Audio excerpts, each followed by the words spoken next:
ہاں سر، بہت شکریہ، بہت مہربانی، آپ نے خصوصی طور پہ اتنا ٹائم عنایت کیا آج. تو I had to travel all the way from Lahore along with my team. اور یہ انٹرویو میں سمجھتا ہوں وہ جیسے کہتے ہیں نا there is a time for everything. اللہ تعالیٰ کی ٹائم لائن پہ صحیح جگہ پہ، یعنی کل آپ ایک بڑے اہم مرحلے میں نیکسٹ فیز میں داخل ہو رہے ہیں. تو اس فیز کا آخری انٹرویو اللہ تعالیٰ نے یہ موقع مجھے عطا کیا. میرا آپ کے ساتھ تعلق، میری آپ کے لیے ریورنس، یہ کوئی ڈھکی چھپی بات نہیں ہے، لیکن آج میں یہاں پر آپ کے ایک ایڈمائرر اور دوست کی حیثیت سے نہیں آیا. I am here as a journalist. تو میں بالکل بے لاگ گفتگو کروں گا. آپ جس بات کا جواب نہ دینا چاہیں مجھے کہنے کی ضرورت نہیں ہے. You are at liberty. آپ کہیے کہ بھئی پاس، آپ اگلی بات کریں. پہلا سوال تھوڑا سا اس کو پریامبل سمجھیے، تھوڑی سی تفصیل اس میں ہوگی، اس کے بعد میرے جتنے کوسچنز ہیں کرسپی ہیں، rest assured. Do you play chess? No. شطرنج کی سمجھ بوجھ کچھ تھوڑی بہت ہے آپ، کیونکہ سپورٹس مین تو ہیں آپ. سرسری ہے. سرسری، کیونکہ وہ گیم آف تھرونز کہی جاتی ہے. وہ گیم جو ہے نا وہ اقتدار کی جنگ ہے، اس میں جو کچھ ہوتا ہے. تو مختصراً میں یہ کہوں گا سمجھانے کے لیے، تمثیل ہے یہ کہ جب بھی کوئین کو موو کیا جاتا ہے نا تو وہ کسی نہ کسی فگر کی شہ پہ ہوتی ہے، کسی طاقت پہ ہوتی ہے. یا نائٹ ہوتا ہے، یا بشپ ہوتا ہے، یا کاسل ہوتا ہے، ورنہ کوئین کا جس طرف دل چاہے وہ پہنچ جائے. بالکل اسی طرح جیسے اس گلوبل ولیج میں دو چودھریز ہیں.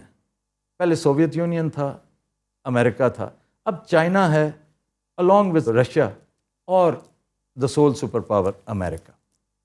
گاؤں میں جب بھی کوئی جھگڑا لڑائی کسی نے کوئی چھوٹے ذمہ دار نے کو مول لینی ہو نا ایک چودھری کے ساتھ، تو دوسرے سے کوئی تھوڑی سی سپورٹ بھی لے لیتا ہے، تھوڑا سا اس کو کانفیڈنس میں بھی لے لیتا ہے.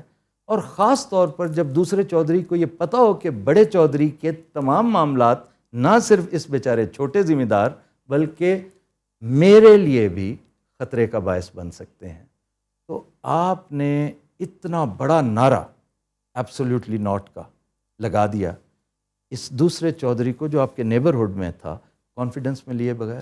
میں نے 20 سال سے یہ جو نعرے کی آپ ایبسولوٹلی ناٹ کی بات کر رہے ہیں، 20 سال سے میں یہ کہہ رہا تھا کہ ہمیں امریکہ کی جنگ میں شامل نہیں ہونا چاہیے. ہماری جنگ نہیں ہے. 9/11 میں کوئی پاکستانی ملوث نہیں تھے. القاعدہ افغانستان میں تھی، تو پاکستان کا کیا لینا دینا تھا.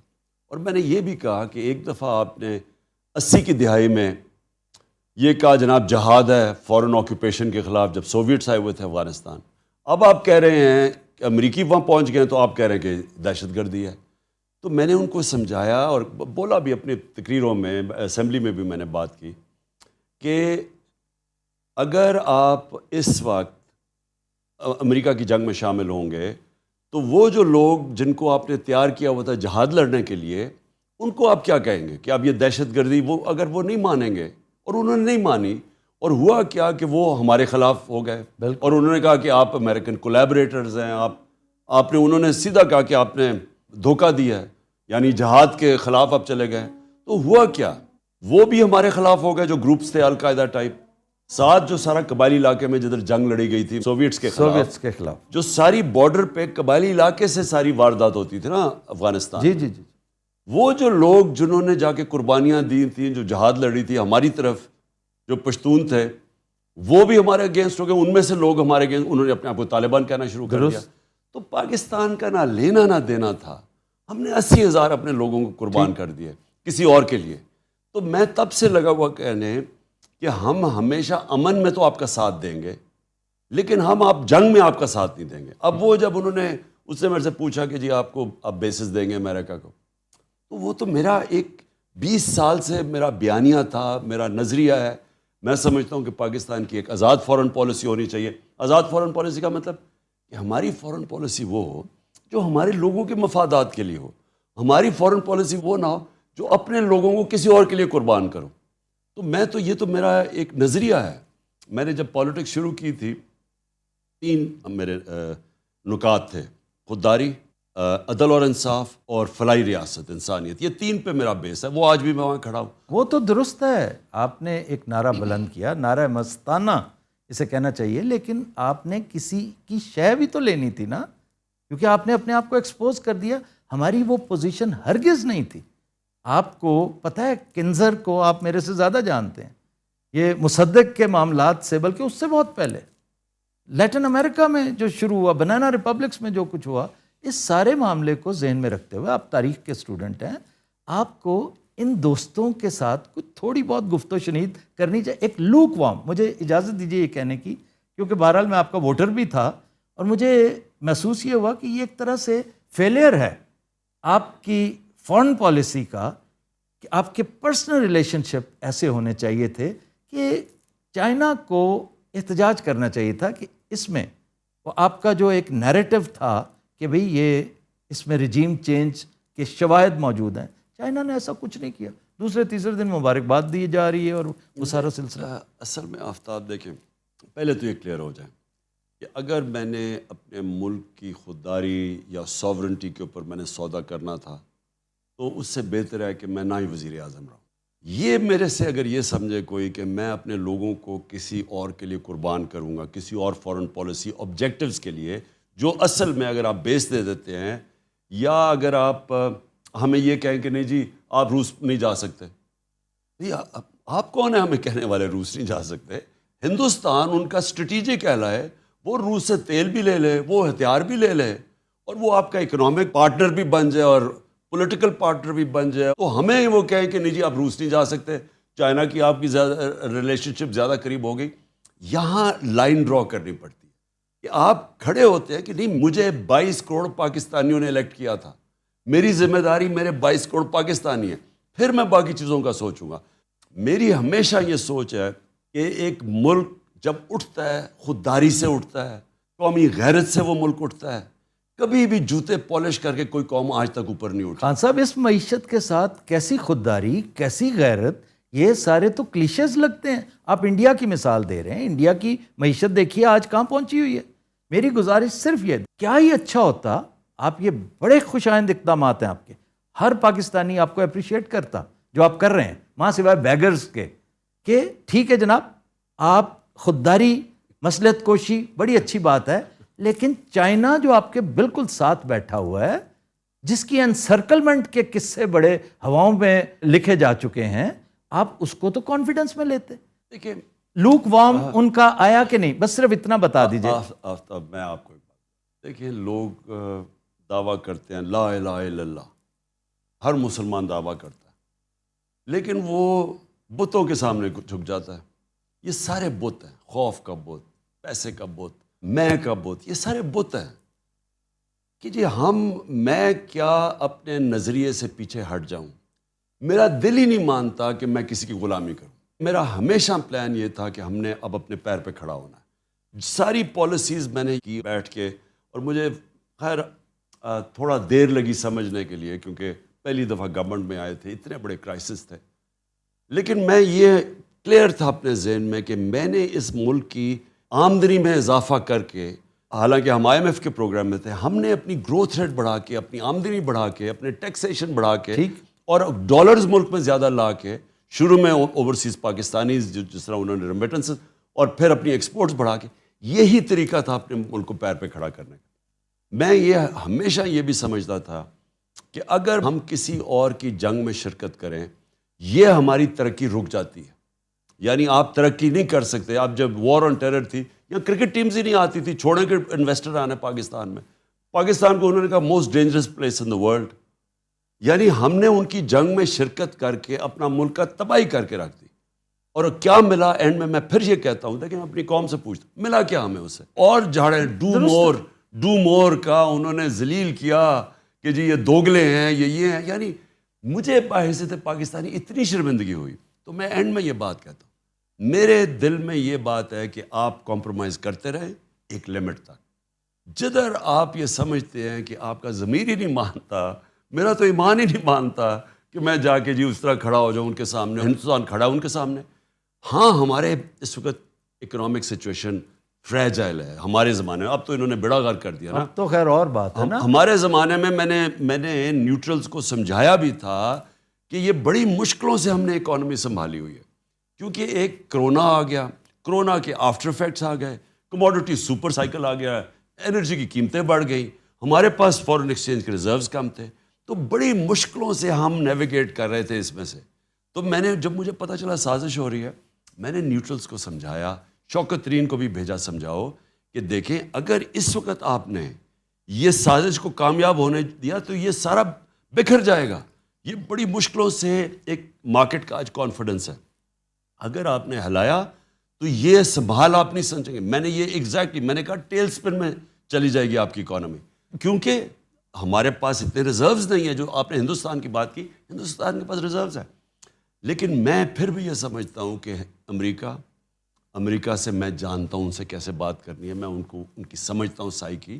امریکہ کبھی بھی جب وہ سمجھتا ہے نا کہ اپنے کوئی نیشنلزم اپنے انٹرسٹ کے لیے کھڑا ہے, وہ ریسپیکٹ کرتے ہیں. جی جی جی جی. جب آپ ان کے پیر میں گرتے ہیں, جس طرح یہ چیری بلاسم گرا ہوا ہے, ٹرمپ نے آپ کی بڑی عزت کی, میری بالکل ٹرمپ سے بالکل ٹھیک, اور اتنی عزت دی, جو پروٹوکول دیا مجھے اس نے. آنے والے دنوں میں اگر آپ پھر سے پرائم منسٹر ہوتے ہیں, پرائم منسٹر صاحب میں قطع کلامی کر رہا ہوں, یہ بتائیے کہ امریکہ کے ساتھ آپ کس طرح کے تعلقات فورسی کرتے ہیں؟ دیکھیے امریکہ سے ہمیں ہمیشہ اچھے تعلقات رکھنے, وہ اس لیے رکھنے چاہیے کہ امریکہ ایک ورلڈ پر ہم سب سے زیادہ ایکسپورٹ کرتے.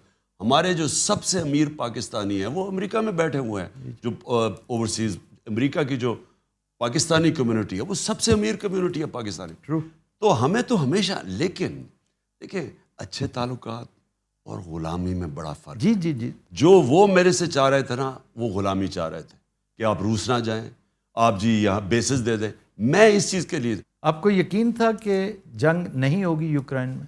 ہاں میں اطلاعات نہیں تھی آپ کو کوئی ایسی؟ نہیں, میں ہمیشہ سمجھتا تھا کہ جنگ نہیں ہوگی. اس کا مطلب ہے آپ کی اطلاعات ہی نہیں, آپ کا نیٹ ورک ہی ٹھیک نہیں. نہیں, یہ بات نہیں ہے. دیکھیں جو جنگ ہے نا, یہ جو پریزیڈنٹ پوٹن نے جو یوکرین میں کی, میں یہ سمجھتا تھا کہ آج کل کے زمانے میں کوئی اس طرح کی جنگ نہیں لڑے گا. پھر جب پریزیڈنٹ پوٹن مجھے ملا, 3 گھنٹے اس نے میری میٹنگ کی, اور ہمیں کیا پتا تھا کہ ہم وہاں پہنچے رات کو تو اگلے دن صبح جنگ شروع ہو جاتی ہے. میں تو بائی دا وے جنگ میں بلیو ہی نہیں کرتا, ہمیشہ ایک مسئلہ حل کرنے جاتے ہیں دوسرے شروع ہو جاتے ہیں.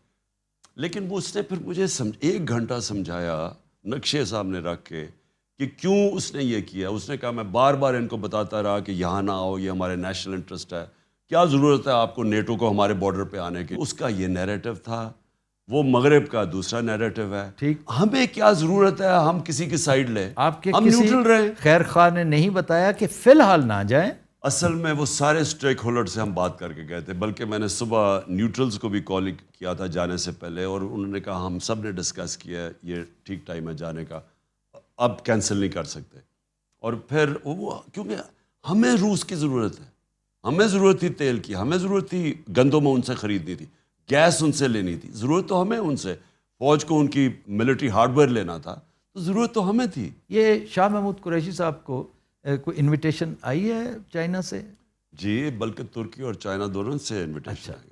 یہ ایک بڑی اہم ڈیولپمنٹ میرا خیال ہے. یہ بھی آپ کے جلسے ولسے دیکھ کے تو نہیں امپریس ہو گئے کہ ایک دم دیکھیے کہ اصل لیڈر تو یہ؟ ان کی ساری ایمبیسیز ہیں یہاں, اور ان کی ایمبیسی سے ان کو پوری رپورٹ جاتی ہے. انہوں نے ساری جگہ کوشش کی پیسے پوسے لینے کی. شہباز شریف آپ کو پتہ ہے پنجاب سپیڈ سے وہ پھر سپیڈ میں پھرا ساری جگہ پیسے لینے کے لیے, اور کہیں سے اس کو ملا نہیں. وہ کیوں نہیں ملا؟ اس لیے نہیں ملا کہ ان ساروں کو پتہ چل گیا کہ جب رجیم چینج ہوئی تو پاکستان کی تاریخ میں کبھی نہیں ہوا کہ لاکھوں لوگ سڑکوں پہ نکلا ہے, ایسا کبھی ہوا ہی نہیں ہے. تو ان ساروں کو جب خبریں گئیں تو انہوں نے کہا کوئی بھی اس کو بیک نہیں کرنا چاہتا اس گورنمنٹ کو جس کی پبلک کے اندر پاپولیرٹی نہیں ہے. تو یہ بہت بڑی وہ باہر کی دنیا بھی دیکھتی ہے, اور ان کو پھر لگ رہا ہے کہ کوئی عارضی سیٹ اپ ہے. آپ کا ووٹر خان صاحب وہ آپ پر جان نچھاور کرتا ہے, آپ سے بڑی محبت کرتا ہے, لیکن جس انقلاب کی آپ بات کرتے ہیں یہ کہا یہ جاتا ہے کہ وہ اس کے لیے تیار نہیں ہے, وہ اس کی قیمت ہے, کیونکہ انقلاب ایک بڑی خطرناک چیز ہے. تبدیلی, ایوولوشن, ریولوشن, یہ مختلف چیزیں ہیں. آپ انقلاب مانگتے ہیں, قوم انقلاب کے لیے تیار نہیں. دیکھیں کتنی مہنگائی ہوگی, کس قدر ذلت اور رسوائی ہوگی, لیکن کیا آپ ہی کال دیں گے تو یہ باہر آئیں گے؟ اگر انہیں تبدیلی, چینج, عزت, انقلاب چاہیے ہوتا تو آپ کی کال کی محتاجی نہیں ہونی چاہیے تھی. آفتاب کل میں نے کال دی ہوئی ہے, وہ تو آپ نے دی نا, سارے پاکستانیوں کو. یہ آئیں گے باہر, اس میں کوئی شک نہیں. اتنی زیادہ مہنگائی کر یہ خود کیوں نہیں نکلتے؟ مجھے میں کیوں میں ساروں کو کہہ رہا ہوں نکلے, میں کیوں کہہ رہا ہوں، پہلے میں یہ واضح کر دوں، انہوں نے بار بار ہمارے 3.5 سال میں کہا کہ جی مہنگائی میں لوگ تباہ ہو گئے، مہنگائی اتنی ہو گئی. ہم ان کو کہتے بھی رہے کہ کرونا کے بعد سپر سائیکل آ گیا، دنیا میں قیمتیں بڑھ گئی ہیں، عالمی مہنگائی ہے. ہمیں کہے جی آپ نے 4 روپے پٹرول کی قیمت بڑھا دی اور شور میں جائے. وہ بلاول صاحب اس نے پوری مہنگائی مارچ کر دی. وہ اور بات ہے کہ وہ لوگوں کو یاد ہے کام پہ ٹانگنے والی مارچ، اور وہ روپیہ خرچ کر دیا اس نے یہاں پہنچانے کے لیے کہ جی وہ مہنگائی ہوگی بہت. تو ان کا سارا جو وجہ تھی یہ سازش کی جو انہوں نے پبلکلی ڈکلیئر کی وہ مہنگائی تھی کہ بہت مہنگائی کر دی. ٹھیک جی، انہوں نے جو منہ کھولتا فضل الرحمان لانگ مارچ آئے تو وہ پہنچ گیا مہنگائی ہے، یہ کہتے ہیں مہنگائی ہے. تو اب جب ان کو حکومت ملی تو انہوں نے تو 2 مہینے میں وہ مہنگائی کر دی جو ہم نے 3.5 سال میں نہیں کی. تو بیچارے پھنس گئے. ہم نے 50 روپے ڈیزل بڑھایا تھا اپنے 3.5 سال میں، اور ہم نے 55 روپے پٹرول بڑھایا تھا. انہوں نے 85 روپے پٹرول بڑھا دیا اور 110 روپے ڈیزل بڑھا دی. اتنی مہنگائی 2 مہینے سے کم میں کبھی ہوئی نہیں پاکستان کی تاریخ میں. بجلی تقریباً دگنی کر دی، کوئی شک نہیں، سب کو پتہ. اچھا، اور ساری چیزیں مہنگی ہو گئی. تو سوال اس کا یہ ہے کہ اگر آپ مہنگائی روکنے کے لیے آ رہے تھے اور آپ نے یہ سازش، بیرونی سازش میں حصہ لے کے گورنمنٹ کو گرایا ہے، درست، تو اب مہنگائی آسمانوں پہ پہنچ گئی ہے. کون ذمہ دار اس کا؟ اچھا، کہتے ذمہ دار ہم ہیں، مجھے کہتے ہیں میں ذمہ دار ہوں. میں ان سے سوال پوچھتا ہوں کہ اگر میں ذمہ دار تھا تو آپ کو ضرورت کیا پڑی تھی گورنمنٹ گرانے کی؟ مجھے پھر ذمہ داری اٹھانے دیتے. یعنی اگر یہ مہنگائی ہو رہی تھی، میں بیٹھا ہوا تھا، وہ ڈر گئے تھے نا کہ آپ کہیں مزید نیچے نہ لے جائیں اسے. نہیں، ان کا خیال تھا کہ شہباز شریف، یہ دیکھیں یہاں بھی سوچ کی غلطی ہو جاتی ہے. شہباز شریف کا امپریشن تو خان صاحب یہی تھا، شہباز اسپیڈ، کہ he will deliver. Unfortunately he could not. دیکھیں انہوں نے کہا کہ یہ بارودی سرنگیں میں چھوڑ گیا ہوں. تو میں نے تو اگر میں یہ تھا تو میں اسٹیبلشمنٹ کو کیوں کہتا کہ اگر تم نے گورنمنٹ اس وقت ہٹائی یہ سازش کے تحت جو ہو رہی ہے ہمارے خلاف، اور نیوٹرل رہ گئے اور گورنمنٹ چلی گئی، تو یہ بکھر جائے گا، یہ اکانومی نہیں سنبھالی جائے گی. تو میں اسے کیوں بتا رہا تھا؟ اگر مجھے اس لیے کہ مجھے ملک کا فکر تھی، نہیں تو مجھے کہنا چاہیے تھا کہ ٹھیک ہے آنے دو ان کو. ایک تو میں یہ کہنا چاہتا ہوں کہ یہ مجھے پتا تھا کہ بڑی مشکلوں سے ہم سنبھال رہے ہیں، اور مجھے پتا تھا ان سے نہیں سنبھلنی، کیونکہ شہباز شریف کی جو ساری ڈیولپمنٹ ہوئی ہے نا وہ صرف اشتہاروں میں ہوتی ہے.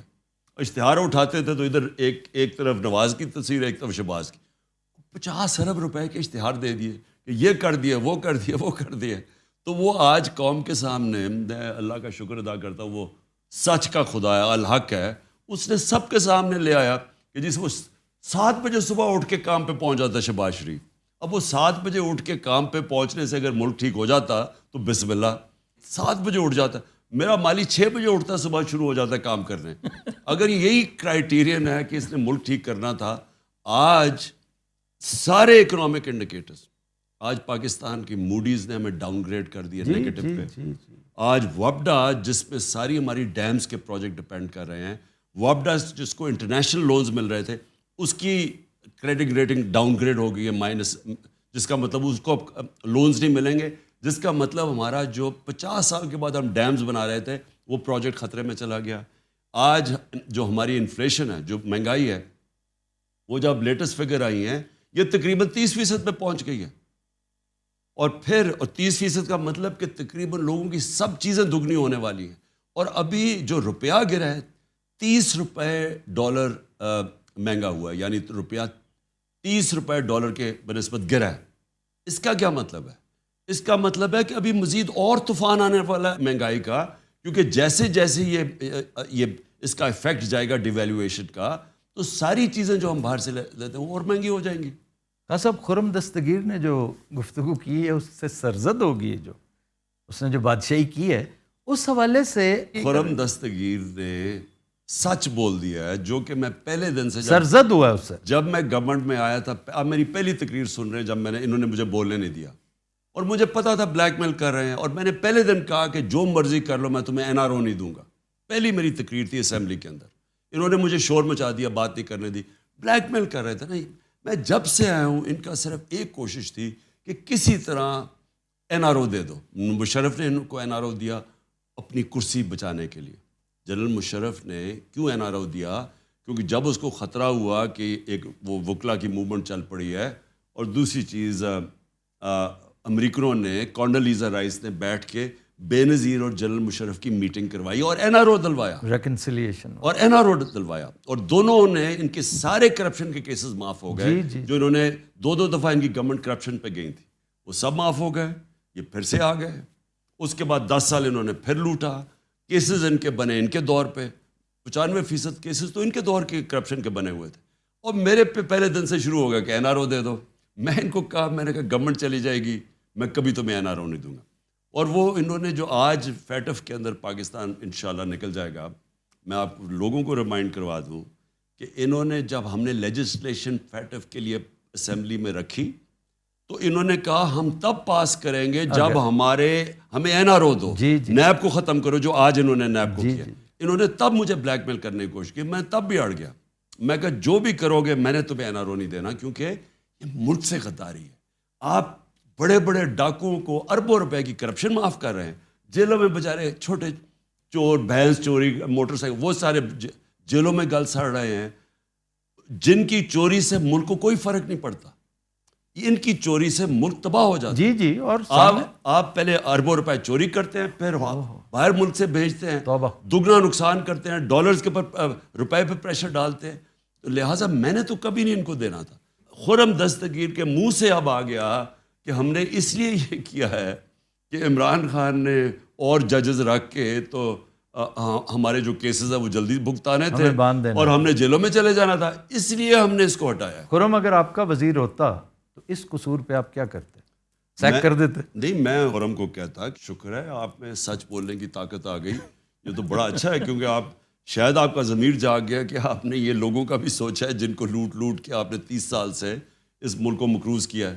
اچھا خان صاحب، ایک سنجیدہ بات آپ کی لائف کو جو تھریٹس ہیں اس سے متعلق، آپ نے اس بارے میں ایک دستاویز تیار کر رکھی ہے، اس کا آپ نے اعلان بھی کیا، اس کی ڈیٹیل میں ہم نہیں جاتے، وہ آپ کا سیکرٹ ہے، اللہ تعالیٰ کبھی وہ نوبت نہ لائے، لیکن جوں یہ معاملات بڑھتے چلے جا رہے ہیں، بات بھی گھمبیر ہوتی چلی جا رہی ہے، کیونکہ آپ کی اسٹرینتھ میں اضافہ ہو رہا ہے، آپ کی اسٹرینتھ میں اضافہ ہوگا تو تھریٹ میں بھی اضافہ ہوگا، تو آپ نے کوئی میجرز ایسے لیے؟ کیونکہ میں نے دیکھا ہے، میں ایک زمانے میں کرائم رپورٹر بھی ہوتا تھا، میں ان چیزوں کو بہت غور سے دیکھا کرتا تھا کہ آپ ویسٹ بھی نہیں پہنتے، ہمیشہ نہیں پہنتے، کبھی کبھی پہنتے ہیں، نظر آ رہی ہوتی ہے، ہونا یہ چاہیے کہ آپ کی نظر ہی نہ آئے۔ نمبر 2، آپ موٹاپا نظر آ رہا ہوگا، پہنتا نہیں ہوں۔ اچھا، نہیں، آپ کو پہننی چاہیے، آپ شیشے کا استعمال نہیں کرتے، شیلڈ کا، وہ بھی آپ کو کرنا چاہیے۔ تو میں یہ بلکہ پوچھ رہا ہوں، یوں سمجھ لیجئے انڈائریکٹلی آپ کا سیکیورٹی آڈٹ ہو رہا ہے کہ آپ کا وہ جو بنکر نما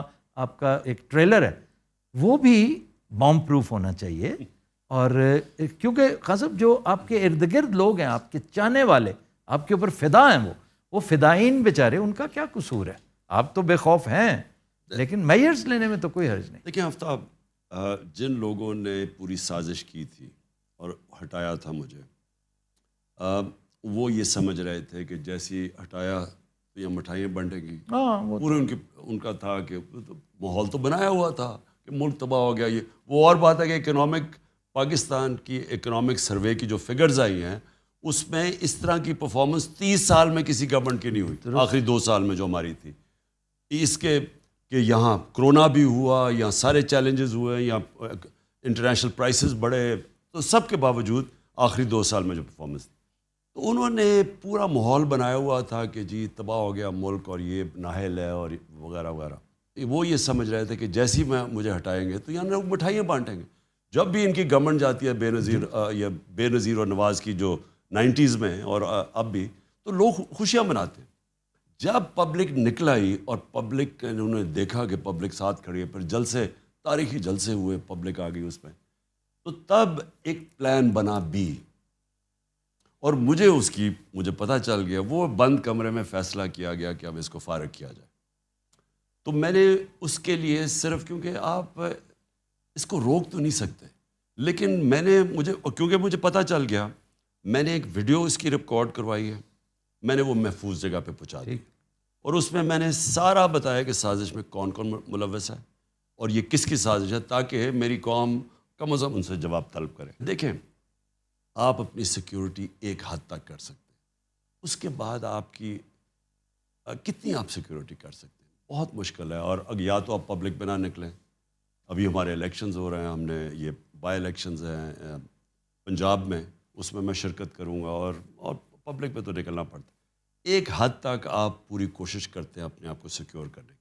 اس کے بعد تو میرا پورا اللہ پہ ایمان ہے کہ وہ جو فیصلہ تو آخر میں اس کا ہے. درست. تو وہ جو ایمان اتنا مضبوط ہے کہ جب ٹائم آئے گا تو وہ جانے کے 100 طریقے اللہ کے پاس. بالکل درست ہے. وہ جس حد تک آپ خود کہہ رہے ہیں نا کہ ایک حد تک ہو سکتی ہے, اس حد تک تو آپ اڈاپٹ کریں. ابھی آپ کہہ رہے ہیں میں ویسٹ بھی نہیں پہنتا, وہ مہربانی کر لیا کریں. چلے ویسٹ پرانے زمانے کی چیزیں ہیں, ایسی چیزیں ہیں. وہ مجھے یاد ہے, وہ حریری جب لیبنان کا پرائم منسٹر تھا تو اس نے کوئی $60 ملین کی گاڑی منگوائی تھی, بوم پروف اور پتہ نہیں کیا. 60 ملین اسپیشلی بنی ہوئی تھی اس کی, بالکل اس کو سیکیور کرنے کے لیے. تو وہ جب وہ مرا تو وہ 13ویں فلور پہ ملی تھی گاڑی اس کی, وہ کسی اپارٹمنٹ بلڈنگ میں. تو وہ آپ روک نہیں سکتے. اچھا جی, ہر پارٹی میں, ہر ڈائنیسٹی میں ایک سکسیشن پلان ہوتا ہے. اب دیکھیں نواز شریف خود یہاں پہ نہیں ہیں, ان کی صاحبزادی سارے معاملات کو دیکھ رہی ہیں سیاست کے حوالے سے. شہباز شریف کی ایک پوری ہے ترتیب. اسی طرح زرداری صاحب کا معاملہ ہے. آپ نے اپنے جانشین مقرر کیے ہیں یا وہ بھی کسی ٹیپ پہ ہیں یا کسی دستاویز میں ہیں؟ کیونکہ آپ کی ڈائنیسٹی تو ہے کوئی نہیں, نہ آپ اس پہ یقین رکھتے ہیں, تو پھر کچھ نہ کچھ تو ہوگا نا, ایک پلان. آفتاب دیکھیں, اس ملک کی جو جمہوریت کیوں نہیں بنی, کیوں نہیں چلی جمہوریت؟ یہ جمہوری پارٹیز 60 سال, پچھلے 62 سال میں آدھا فوجیوں نے حکومت کی ہے, آدھا ان دو خاندان نے کی ہے. تو کیوں نہیں ہماری جمہوریت کیوں نہیں آگے بڑھی؟ جمہوریت کا, ڈیموکریسی کا مطلب ہی میرٹوکریسی ہے. جمہوریت اور بادشاہت میں فرق یہ ہے کہ جمہوریت کے اندر جو اوپر لیڈرشپ آتی ہے وہ میرٹ پہ آتی ہے, بادشاہت میں خون کے اوپر آتی ہے. اس لیے بادشاہت پیچھے رہ گئی, جمہوریت آگے نکل گئی. اب یہاں کیا ہوا ہے, یہاں یہ 2 خاندانوں نے پکڑ لیا ہے, پچھلے 30 سال سے بیٹھے ہوئے اوپر. اب یہ کرتے کیا ہیں, انہوں نے اپنے بچے تیار کر دیے. ٹھیک. ان بچوں کی اہلیت ہے یا نہیں ہے؟ پہلے تو ان کی اہلیت نہیں تھی, ان کو بھی نواز شریف کو لے کے آیا وہ جنرل جیلانی, وہ اس کو لے کے آیا. کوئی اہلیت تو تھی نہیں اس کی, اس لیے ابھی تک بھی لیڈر نہیں بنا, ابھی بھی پرچیاں پکڑی ہوئی ہوتی ہیں. اور جو دوسرا ہے وہ ذوالفقار علی بھٹو کی فیملی ہے. اب ان کی کتنی اہلیت ہے؟ اوپر سے زرداری نے ہائی جیک کر دیا, اس نے اپنے بیٹے کو بنا دیا. تو ان کی کیا اہلیت ہے؟ مثلا کیا مقابلہ کر سکتی تھی مثلا مریم کا, میں کہوں کہ کیا وہ مقابلہ کر سکتی ہے چودھری نثار کا, جیسا 30 سال کی اس کی سروس تھی؟ کیا اعتزاز احسن کا مقابلہ کر سکتا ہے بلاول, جو کہ بڑا منجے ہوئے؟ یعنی میرٹ پہ تو ان کو آنا چاہیے تھا. تو انہوں نے اپنے خاندانوں کو کر کے ان کی پارٹیز ختم کر دی ہیں. آج پیپلز پارٹی ایک چھوٹی سی پارٹی رہ گئی انٹیریئر سندھ کی, اور اگر انٹیریئر سندھ میں فری اینڈ فیئر الیکشنز ہو, جو یہ کرنے نہیں دیتے, خوف ہے وہاں, لوگوں کو ڈراتے ہیں, جھوٹے کیسز, خوف ہے. آپ نے چیلنج کر رکھا ہے؟ میں انشاءاللہ سندھ میں جا کے کیمپین کروں گا. میں آپ کو آفتاب لکھ کے دوں گا کہ میں اس کو شکست دوں گا وہاں, کیونکہ یہ صرف خوف ہے. جیسے لوگوں کا خوف ٹوٹے گا, اس کو وہ ان کو نفرت کرتے ہیں ان لوگوں سے. ادھر بیٹھ کے یہ ان کی شریفوں کی پارٹی, یہ رہ گئی سینٹرل. آپ تو لکی ہیں کہ آپ کو یہ خاندانی, یہ مروسی سیاست نہیں کرنی پڑ رہی, تو کوئی ایک ترتیب آپ نے بھی وضع کی ہے. تو میں پہلے کہہ دوں نا کہ یہ ان کی خاندانی پارٹیز نے اپنی پارٹیز بھی سکڑ گئی ہیں, ملک میں جمہوریت بھی ڈیولپ نہیں. میرا جو پوری کوشش ہے کہ ابھی الیکشنز جیسی جنرل الیکشنز ہو جائیں, میں نے انشاءاللہ پوری تیاری کر کے ایک صحیح الیکشن کروانا ہے پارٹی میں. ٹھیک. اور جب پارٹی میں, اب کیونکہ ہم نے پہلا الیکشن ٹرائی کیا, وہ اتنا پہلی دفعہ کسی پارٹی نے اتنا بڑا الیکشن کیا, وہ صحیح نہیں ہوا. دوسرا ہم کرنے لگے تھے, وہ بیچ میں رہ گیا وہ. اب جو الیکشن, اب جو ہم نے اپنی ایکسپیرئنس سے سیکھا ہے, یہ جو اب الیکشن ہوگا, یہ اصل میں اس پارٹی کی لیڈرشپ اوپر لے کے آئے گا. میں ابھی بھی ہماری پارٹی میں ISF جو ہماری تھی, اس سے لیڈرشپ آ رہی ہے. اب مراد سعید ادھر سے اوپر آیا ہے, وہ شاہد خٹک وہ ادھر سے اوپر آیا ہے. جیسے جیسے ISF اور نیچے سے الیکٹڈ لیڈرشپ آتی رہے گی, خود ہی ہماری پارٹی ممبرز فیصلہ کریں گے کہ میرے بعد کون ہے. نہیں, آپ بھی تو دیکھیں نا, آپ کی حیثیت ایک فادر فگر کی بھی ہے کہ آپ ایک لسٹ بنا کے اپنی ہائرارکی وہ نہیں دیں گے. آفتاب دیکھیں, جو نومینیشن ہے نا, وہ آبجیکٹیو ہوتی ہے, وہ ایک پرسن لائک کے اوپر آ جاتی ہے. میں غلط بھی ہو سکتا ہوں, لیکن جب آپ ایک صحیح معنی میں الیکشنز کر کے باڈیز اوپر لے کے آتے ہیں, تو تو وہ پھر آپ کی اصل تو قیادت آتی ہے جب وہ ایک پارٹی کی ممبرشپ اس کے پیچھے کھڑی ہو. آپ مردم شناسی کے حوالے سے بڑے معصوم سمجھے جاتے ہیں اور آپ اس کا برملا اظہار بھی کرتے ہیں, اپنی والدہ صاحبہ کا ریفرنس بھی دیتے ہیں. تو یہ تو بہت بڑی فی زمانہ جو سیاست ہے اس میں بہت بڑی ڈس ایڈوانٹیج ہے. تو آپ 10 میں سے کیا ریٹنگ کریں گے اپنے آپ کو؟ 7, 5, 4؟ دیکھیں آفتاب, میں صرف لوگوں کو یہ بتا دوں کہ میری والدہ نا جب میں بڑا ہو رہا تھا ہمیشہ مجھے میری بہنوں کے سامنے کہتی تھی کہ مجھے اس کی بڑی فکر ہے, جی آپ نے کہا یہ انٹرویو بڑا میں. سیدھا ہے, یہ لوگوں کی بات مان, اور میں ٹرسٹ کرتا, ہمیشہ لوگوں کو ٹرسٹ کرتا. اگر مجھے کوئی چیز کہتا تھا کوئی, تو یا تو خیر واضح ہو جائے نا کہ دو نمبر ہے, لیکن عموماً میں ٹرسٹ کرتا ہوں کہ ہاں ٹھیک ہے, یہ جو کہہ رہا ہے وہ سچ ہی ہوگا. اور یہ میں اپنی والدہ کو بھی کہتا رہتا جب تک وہ زندہ تھی. میں نے کہا مجھے کیا فرق پڑتا ہے, میں کرکٹ کھیلتا تھا, کوئی اگر کسی نے دھوکہ بھی دے دیا کچھ تو مجھے کیا فرق پڑتا.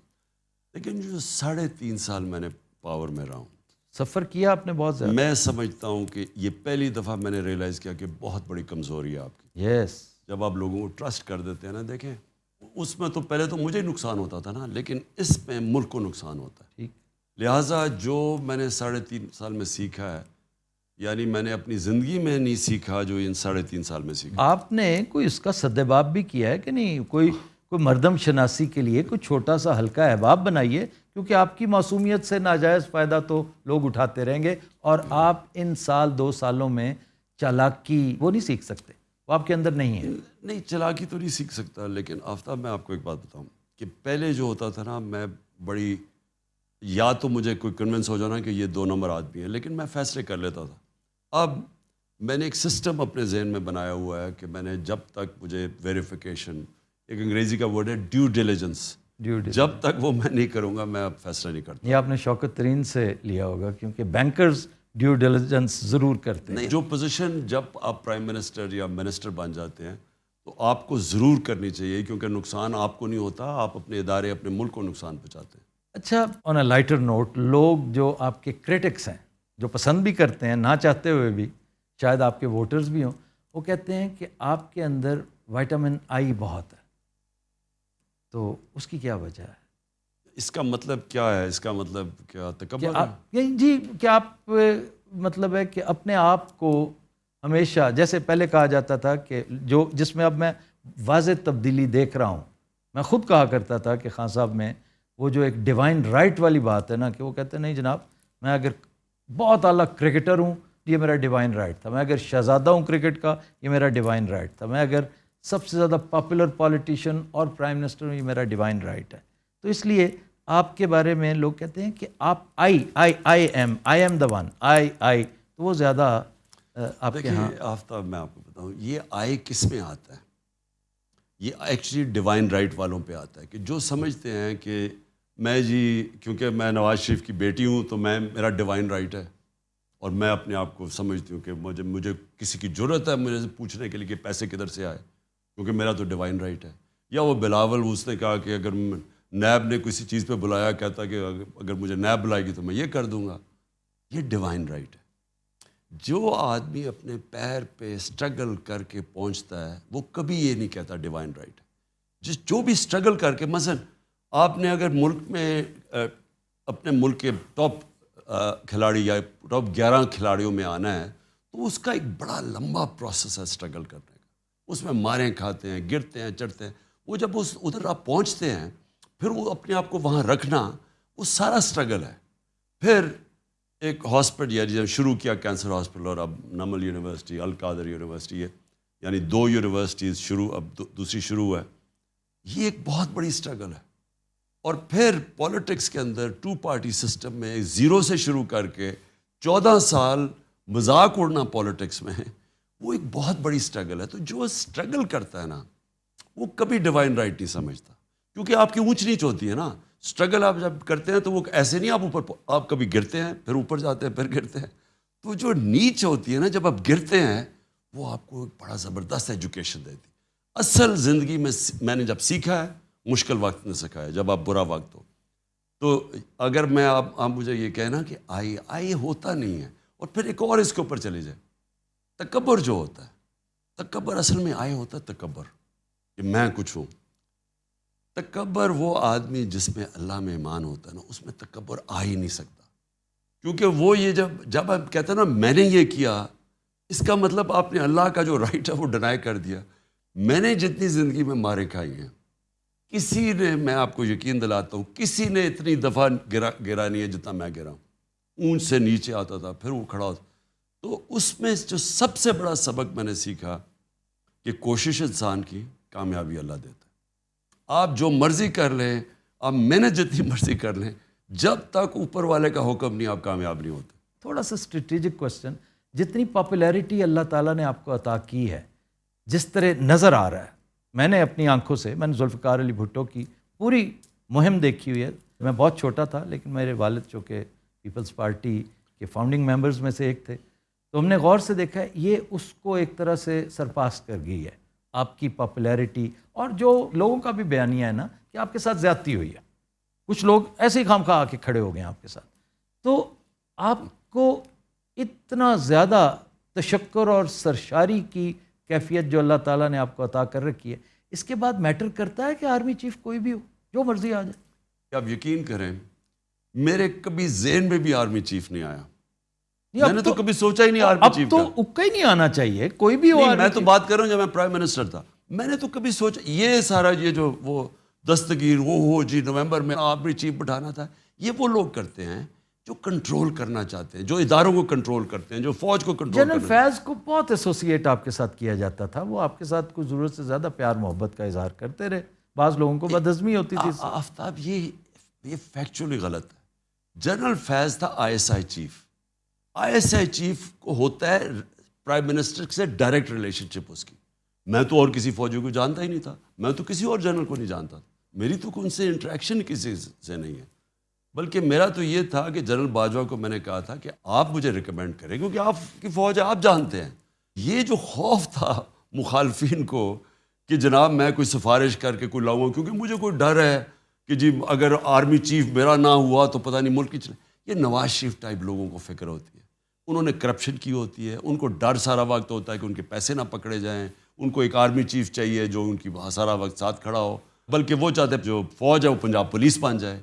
میرا کبھی یہ ایشو نہیں, نہ میں نے کبھی جوڈیشری میں انٹرفیئر کیا, نہ میں نے کبھی کسی سے پولیس سے کوئی انتقامی کارروائی کروائی, نہ میں نے نیب میں انٹرفیئر کیا, نہ میں نے کوشش کی کہ کوئی بھی ایف آئی اے کے ذریعے جھوٹا کیس نہ ہو, صرف جو کہ کرپشن کے کیسز تھے بڑے بڑے ان کے اوپر. یہ جو کام ہے نا آپ جو پولیس کو غلط استعمال کر رہے ہیں, میرے اوپر کوئی 9 ایف آئی آرز ہیں, ہمارے لوگوں پہ ایف آئی آر, سندھ کے اندر جو ان کے خلاف کھڑا ہوتا ہے ایف آئی آر, میڈیا کے اوپر جو زور ہے, جو ٹک ٹاکرز کو ٹیلی فون کر کے دھمکیاں, جو سوشل میڈیا کے لوگوں کو دھمکیاں, یعنی جو ایف آئی اے سے جو جس طرح کا زور آ رہا ہے میڈیا کے اوپر, اینکرز کے اوپر, ہم نے تو یہ کبھی بھی نہیں کیا. یہ وہ لوگ کرتے ہیں جو پاور صرف لیتے ہیں ذاتی مقاصد کے لیے. ہم چاہتے ہیں کہ ملک کے ادارے تکڑے ہوں, تو یہ میرے کبھی ذہن میں بھی نہیں آیا آرمی چیف کا. میری جہاں تک تھوڑی بہت آبزرویشن تھی, آئی ایس آئی چیف کی تبدیلی سے پہلے تک میں نے باجوہ صاحب کو آپ کے لیے ہمیشہ کلمہ خیر کہتے ہی سنا, بڑی محبت کا اظہار کرتے دیکھا ہے. ان کی گفتگو میں, ان کے باڈی لینگویج میں کہیں کوئی انوائنس, گو کہ پنجاب میں جو کچھ چل رہا تھا, پنجاب کے معاملات خان صاحب تھے ایسے کہ ہوتا ہے ہر ایک کی پوری جو ہے نا سلطنت کے اندر ویک پوائنٹس ہوتے ہیں. اکبر کے بھی تھے, الیگزینڈر کے بھی تھے, پنجاب آپ کا بہت بڑا ویک پوائنٹ تھا. تو یہ یکایک آئی ایس آئی چیف کی تبدیلی نے پانسا پلٹ دیا تعلقات میں. نہیں ایکچولی مجھے کبھی سمجھ نہیں آئی کہ یہ ایشوز بنے کیا. یہ میں بعد میں سنتا ہوں کہ جی آپ کہہ دیتے جی ٹھیک ہے جس کو مرضی لیں, نو پرابلم. میں نے ہمیشہ یہ کہا, میں نے تو کبھی بھی یہ نہیں کہا کہ نہیں جی, میں نے صرف یہ کہا کہ جو سردیاں ہیں میں تو پبلکلی کہہ بیٹھا تھا کہ سردیاں ہمارے ساتھ سب سے مشکل ہیں. ایک ہی سازش کر رہے تھے, یہ ہمیں پتہ چل گیا تھا, یہ سارے جو کرپٹ لوگ ہیں ٹولہ یہ سازش کر رہے تھے, یہی این آر او کا چکر تھا سارا. اور دوسرا مجھے افغانستان کی فکر تھی کہ وہاں, میں جون کی بات کر رہا ہوں, کہ وہاں خون خرابہ ہونا تھا. جب امریکن میں جانا تھا وہ اور بات ہے کہ ان کی فوج سرنڈر کر گئی, نہیں تو وہاں فال آؤٹ ہونا تھا, اس کا ڈائریکٹ فال آؤٹ پاکستان میں تھا. تو میرا دوسرا تھا. اور ابھی بھی جو دہشت گردی ہوئی ہے ہمارے بڑے فوجوں نے قربانی دی ہے یہ پچھلے 6 مہینے میں, تو میرا وہ ایشو تھا. میں صرف اس کو چاہ رہا تھا کہ کہ سردیوں میں وہ جنرل فیض رہے. میرا یہ کبھی بھی سوچ نہیں تھی کہ جناب اگلا آرمی چیف کون ہوگا. وہ نومبر تو بہت دور تھی میرے لیے. خان صاحب آخری بات، یہ سوال بھی ہے اور ایک طرح سے پیغام بھی. میں چاہوں گا کہ آپ ہمیں انکریج کرنے کے لیے بتائیں کہ یہ جو زبوں حالی ہے، یہ جو بدحالی ہے، معیشت جس طرح زمین دوز ہو چکی ہے، نوز ڈائیو کر چکی ہے، کل کلاں آپ پھر سے پرائم منسٹر بنتے ہیں تو آپ سمجھتے ہیں کہ آپ اس کو ہینڈل کر لیں گے؟ پہلے تو آفتاب ان کا یہ جب 97 سے 99 تک آئے تھے نون لیگ، آپ ذرا پوچھیں کہ ان کی کیا چھوڑ کے گئے تھے. تب بھی یہ بڑا خسارہ چھوڑ کے گئے تھے، تب بھی ان کی کوئی ایکسپورٹس نہیں بڑھی. دیکھیں دولت تو تب بڑھتی ہے جب ایکسپورٹس بڑھتی ہے. ٹھیک. ان کے دور میں نہ تب ایکسپورٹس بڑھی، اس باری جو 5 سال گزارے تب نہ ایکسپورٹس بڑھی. اور آپ نے ایکسپورٹس واقعی بہت اوپر لے گئے. سو ان کا ہمیشہ دور آتا ہے، یہ مال خود بناتے ہیں، ہر چیز غلط لوگوں کو اپوائنٹ کرتے ہیں، سارے ادارے تباہ کرتے ہیں. یہ نا ہمیشہ مخالفین کے خلاف FIRs اور خوف کے ذریعے یہ حکومت کرتے ہیں. ان کے اندر نہ کوئی ڈیموکریسی ہے. تو یہ جب آئے تھے اس باری، یہ کیوں کوئی سمجھ رہا تھا کہ کوئی اب جب آئے کہ کوئی بدل جائے گا؟ ان کی کوئی اہلیت نہیں ہے، نہ انہوں نے آج تک کبھی کیا ہے. ان کے ماضی اٹھا کے دیکھ لیں. اگر ہم پہلی دفعہ حکومت بنی ہو اور پچھلے 2 سال میں ہماری جو اکنامک پرفارمنس ہے وہ 30 سال میں سب سے بہتر ہے، تو ہم تو پہلی دفعہ آئے تھے، یہ تو بڑے تجربہ کار تھے. تو یہ ایکسپوز ہوئے ہیں. ان کا ساری دنیا کو آج پتہ چل گیا کہ نہ کوئی پنجاب سپیڈ تھی نہ کوئی. وہ درست ہے، بالکل درست. تو اب جو آپ بات کر رہے ہیں نا، اب مجھے نہیں پتا ریسیپی کیا آپ کے پاس؟ مجھے نہیں پتا کہ کدھر یہ چھوڑ کے جائیں گے، کیونکہ ملک تو جا رہا ہے اب ایسے. مجھے خوف ہے کہ یہ ڈیفالٹ کی طرف نہ چلا جائے. مجھے یہ خوف ہے کہ یہ ادھر تک نہ چھوڑ دیں کہ ہمارے ملک اس سطح پہ پہنچ جائے کہ جنہوں نے ہمیں اگر بیل آؤٹ کروانا ہو تو وہ ہمارے سے وہ قیمت ڈیمانڈ کریں جو ہماری نیشنل سیکیورٹی اور ہماری ساورنٹی کے اوپر. ایسٹس، ساورنٹی نا، ایسٹس کا مطلب ساورنٹی. جی ایبسلیوٹلی. مجھے وہ خوف ہے کہ یہ جس طرح جا رہے ہیں، اب ان کے پاس تو کوئی نہ روڈ میپ ہے نہ پلان ہے، صرف کہ امریکہ وہ امریکن ایمبیسڈر کے پاس پہنچ گیا کہ جی ہماری خدا کے واسطے مدد کریں. آپ آج اگر کال دیں، مطلب آپ کو اللہ وہ پوزیشن دے، آپ اس جھنڈے کے سامنے بیٹھے ہوں، آپ کی کال پہ آپ سمجھتے ہیں کہ آپ اگر ایک دفعہ کہیں کہ 60% ریڈکشن ہر انڈیویجول اپنی کنزمپشنز میں، چائے ہو، ایڈیبل آئل ہو، فاسل فیول ہو، الیکٹریسٹی ہو اور نیشنل سیونگز، تو کیا آپ سمجھتے ہیں کہ اس کو رسپونڈ کریں گے؟ یہ دیکھیں آفتاب، میں یہ سمجھتا ہوں کہ یہ جو جب سے 2 مہینے پہلے جب مجھے گورنمنٹ سے نکالا، تو میں یہ سمجھتا ہوں کہ ان 2 مہینے میں جو میں نے دیکھا ہے، پہلی دفعہ میں نے دیکھا کہ پاکستان ایک قوم بننے جا رہی. کیونکہ میں نے جس طرح کے طبقوں کو دیکھا ہے، شرکت کی ہے، جس طرح کے میں نے جلسوں میں پبلک نکلتے دیکھی ہے، اور انشاءاللہ کل پبلک نکلے گی یہ مہنگائی کے اوپر، میں یہ سمجھ رہا ہوں کہ جو اسی طرح ہم ایک قوم بن گئے تو پھر کوئی چیز مشکل نہیں ہے. جب آپ قوم بن جاتے ہیں نا، تو جرمنی اور جاپان تباہ ہوئے ملک، ایک بلڈنگ نہیں کھڑی تھی اور وہ 10 سال پہ پھر کھڑے ہو گئے. قوم تو بنا دی آپ نے. نہیں، وہ قوم وہ ہوتا تب ہے جب آپ قوم بن جاتے ہیں. اور مجھے لگ رہا ہے کہ اللہ کا خاص کوئی کرم ہوا ہے اس مشکل وقت میں کہ ہم ایک وہ قوم بننے جا رہے ہیں جو پھر آخر میں یہی جو آپ نے باتیں کی، ہم سب سے پہلے تو بیرون ملک پاکستانی، ان کو جب ہم کہیں گے کہ آپ اپنا پیسہ پاکستان میں رکھیں، اصل مسئلہ تو ڈالرز کا ہے نا، وہ اگر ہمارے ان کو ہم اٹریکٹ کریں، اور وہ سب سے زیادہ محب وطن پاکستانی ہیں، وہ اگر یہاں اپنے ڈالرز لے آئیں ایک عرصے تک، جب تک ہم اپنے پیر پہ کھڑے ہو جائیں، اور پھر ہم ساری چیزیں کہہ سکتے ہیں کہ آج مجھے تو پانی کا بھی مشکل لگ رہا ہے، پانی کی بھی ہم کیسے کنزرو کریں، ہم اپنی بجلی کنزرو کریں. ہم اگر ہمارے پاس مشکل وقت ہے تو ہم اپنا پٹرول اور ڈیزل کنزرو کریں. یعنی یہ قوم کر سکتی ہے.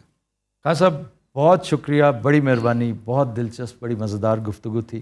آپ نے اتنا قیمتی وقت نکالا، اور مجھے یقین ہے کہ ہمارے ویورز کو بھی اس گفتگو سے بہت لطف آیا ہوگا. Thank you very much.